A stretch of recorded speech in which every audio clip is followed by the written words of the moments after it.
कहानी की शुरुआत होती है एक आम दिन से। एक लड़का मजे में स्कूल की रेलिंग पर कूदता है। सबको लगा कि वो कोई मजाक कर रहा है, लेकिन जब टीचर उसे नीचे उतारने लगे तो सबके होश उड़ गए। उसका हाथ रेलिंग से चिपक चुका था। तभी मैंने तुरंत अपनी जादुई किताब खोली। पता चला कि वो कोई साधारण रेलिंग नहीं बल्कि एक क्लाउड मॉन्स्टर था। इस पर जो एक बार चढ़ जाए वो उतर नहीं सकता। गनीमत यह थी कि यह मॉन्स्टर किसी को नुकसान नहीं पहुंचाता था, लेकिन अचानक बिना संभलने का मौका दिए वह मॉन्स्टर अजीबोगरीब चाल चलते हुए आगे भागने लगा।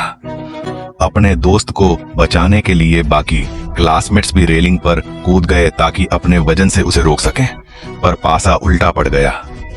मॉन्स्टर रुका नहीं बल्कि सबको लेकर आसमान की तरफ उड़ गया। सिर्फ एक मोटा लड़का फैटी अपनी कम हाइट की वजह से ऊपर नहीं पहुंच पाया। एक जादुई सफेद घोड़े पर सवार होकर आया। लड़के के इशारे पर उसने जादुई किताब खोली और मॉन्स्टर को वहीं कैद कर दिया। लेकिन मॉन्स्टर के गायब होते ही सब नीचे गिरने लगे। फैटी ने सुपरमैन की तरह हवा में ही सबको घोड़े पर लपका और सुरक्षित स्कूल वापस ले आया कि जादुई किताब अपने आप खुली और एक नया मिशन आ गया। बच्चे स्कूल की पीछे वाली पहाड़ी पर गए। वहां उन्हें एक ऐसा खतरनाक मॉन्स्टर मिला। इसके पूरे शरीर पर सिर्फ आंखें ही आंखें थीं। किताब के मुताबिक इसका नाम था व्हाइटवुड स्टार। इसकी आंखें बंदूकों की तरह गोलियां बरसाती थीं। इसे प्याज से नफरत थी।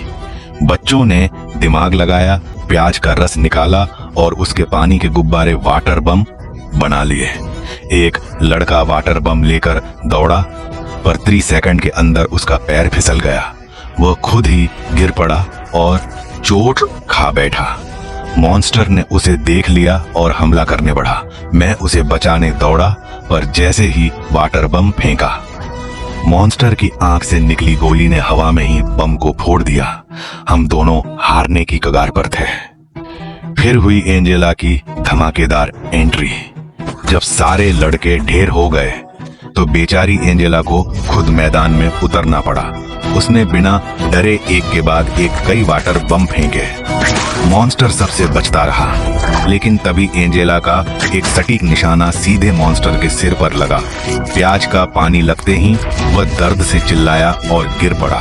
एंजेला उसकी जादुई आंख को छीनकर उसे भी कैद कर लिया। मुसीबतें यहीं खत्म नहीं हुई। अगली जादुई आंख से एक और राक्षस का पता चला, शानयान। इसके पास बिजली जैसी रफ्तार और ताकत ही थी। इसे बाहर बुलाने का सिर्फ एक ही अजीब तरीका था, पहाड़ी पर जाकर इसे खूब गालियां देना और इसके पूर्वजों को कोसना। बच्चे पहाड़ी पर जाकर चिल्लाने लगे, पर कोई फायदा नहीं हुआ और उसने ऐसी कड़क गालियां दी कि 800 साल से कुंवारा बैठा शानयान गुस्से से लाल पीला होकर बाहर आ गया। उसने आते ही हमला किया। बच्चे जैसे तैसे बचे। तभी नानहाई ने दिमाग लगाया। उसने मॉन्स्टर को ललचाया और खुद बिजली की तरह साइड हो गया। मॉन्स्टर अपनी स्पीड के कारण ब्रेक नहीं लगा पाया और सीधे जादुई जाल में फंसकर सील हो गया। अब बारी थी आखिरी और सबसे बड़े बॉस की।